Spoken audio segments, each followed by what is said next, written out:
जब वक्त की दलीलें देकर लोकतंत्र के आंगन में बेशर्मी का नंगा नाच किया जाने लगे, तब शायद किसी शासक के लिए बेहद आसान हो जाता है कि समस्त समाज को पिघला देने वाली रश्मियों को अर्थव्यवस्था का हवाला देकर बेलगाम छोड़ दिया जाए और उस पर बेतुके तर्कों का इतनी बारीकी से लेप लगाया जाए कि स्वयं त्रिनेत्र भी पहचानने से चूक जाए। फिर जब इन्हीं जनव्यापक अभाव में आशा की एक किरण ढूंढ उसके दामन में प्रज्वलित होने लगे कोई बूझा टूटा दीप, तो उस पर नियम और कानून का ठप्पा लगाकर तान दी जाती है शासन की बंदूकें। जी हाँ, यह कोई मनगढ़ंत कहानी नहीं है, बल्कि हमारे ब्यूरोक्रेसी का वह नग्न सत्य है जिसको अक्सर बाबू साहब की फाइलों के नीचे दबा कर रख दिया जाता है।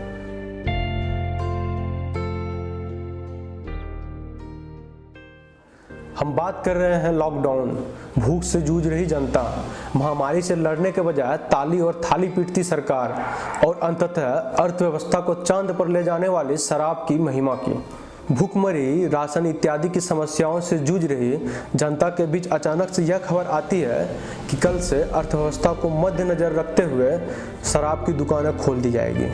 और फिर अनेक शहरों में शराब की दुकानों के पास जन सैलाब उमड़ पड़ता है, जैसे कोरोना से लड़ने की दवाई मिल गई हो या फिर हमारे माननीय नेताजी की रैली हो। 40 दिनों के आम पब्लिक की मेहनत को यूं ही एक पल में किस तरह अर्थव्यवस्था का हवाला देकर बर्बाद किया जाता है, लॉकडाउन की धज्जियां उड़ाई जाती है, इसका जवाब कौन देगा?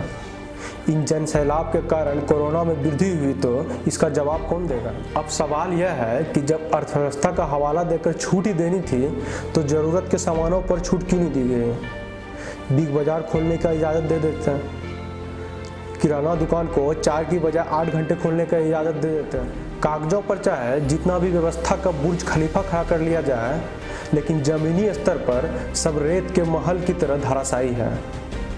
लोग पैसा होते हुए भी राशन नहीं खरीद पा रहे हैं। दुकानें मात्र 2 घंटे सुबह, मात्र 2 घंटे शाम में खुल रही है, जिस कारण दुकानों पर भीड़ चौगुनी हो जा रही है।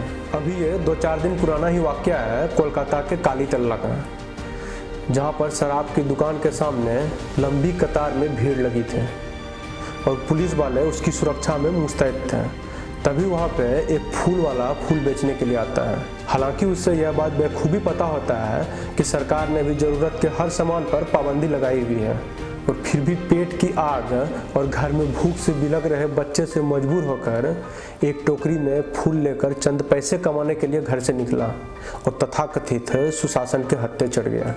एक तरफ शौकिया शराब पीने के लिए लाइन में लगी सैकड़ों की भीड़ और दूसरी तरफ पेट की आग में झुलसता वो गरीब फूल वाला। वो हाथ पैर जोड़ता रहा कि साहब गलती हो गई, घर में खाने के लिए कुछ नहीं था, इसलिए घर से बाहर निकलना पड़ा।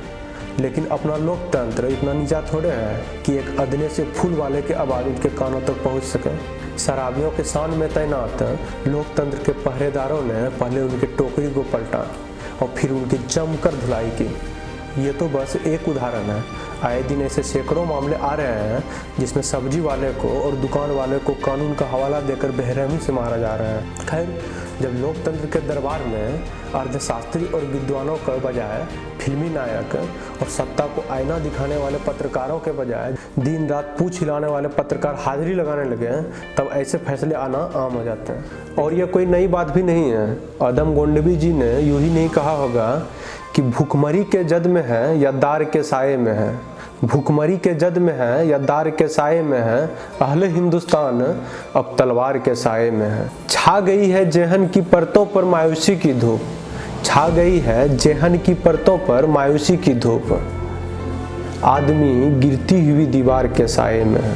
बेबसी का एक समंदर दूर तक फैला हुआ, बेबसी का एक समंदर दूर तक फैला हुआ और कश्ती कागजी पतवार के साये में है। हम फकीरों की न पूछो मुतमईन वो भी नहीं है, हम फकीरों की न पूछो मुतमईन वो भी नहीं, और तुम्हारी गेसुए खमदार के साये में है। अहले हिंदुस्तान अब तलवार के साये में।